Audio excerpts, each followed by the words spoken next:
ang sa kapwa at sa harap ng Diyos. Kaya Daniel, magsalita.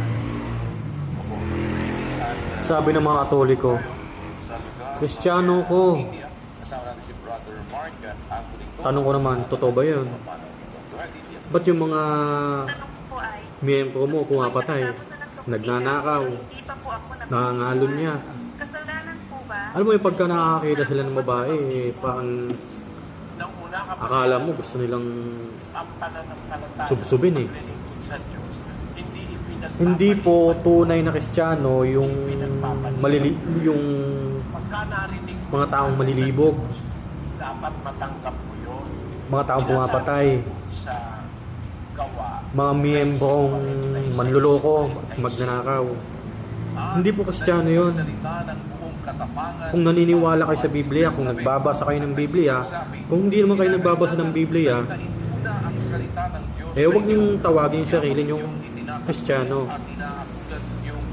Roman, mga Romano. Roman Catholic, di ba kayo? At ganun, mga Romano yung tawag sa inyo.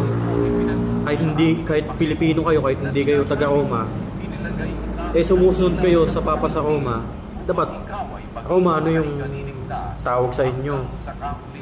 Iglesia Romano. At nang marinig ito ng mga Hintil, ay nangagalak sila. Huwag niyong idama yung ang salita ng Diyos. yung tawag na Kristiyano sa iglesia niyo. Sa buhay na walang hanggan. Pangit yun. Gumaganap ang salita Sisira niyo yung sa buong dignidad ng mga tunay na Kristiyano. hindi yung salita ng Diyos. Ah. At sabi, nagsisampalataya Hindi gawain ng mga Kristiyano yung manakit ng kapwa. ay na walang hanggan. Yung tunay na Kristiyano kahit pa Ay mga nila ang salita ng Diyos. sa totoo lang yung mga tunay na Kristiyano wala namang masyadong nangaway eh. Tinanggap nila. Hindi naman kasi kami salbahe. Ganun talaga. Katulad ng iba na nagpapanggap na Kristiyano sila. Narinig mo, matanggap mo. Basahin natin ang tres. Magandang araw sa inyo, mga kapatid, mga kaibigan. Sana maging magandang araw nyo. Samantalang sinasabi Salamat! Magbasa po tayo ng Biblia.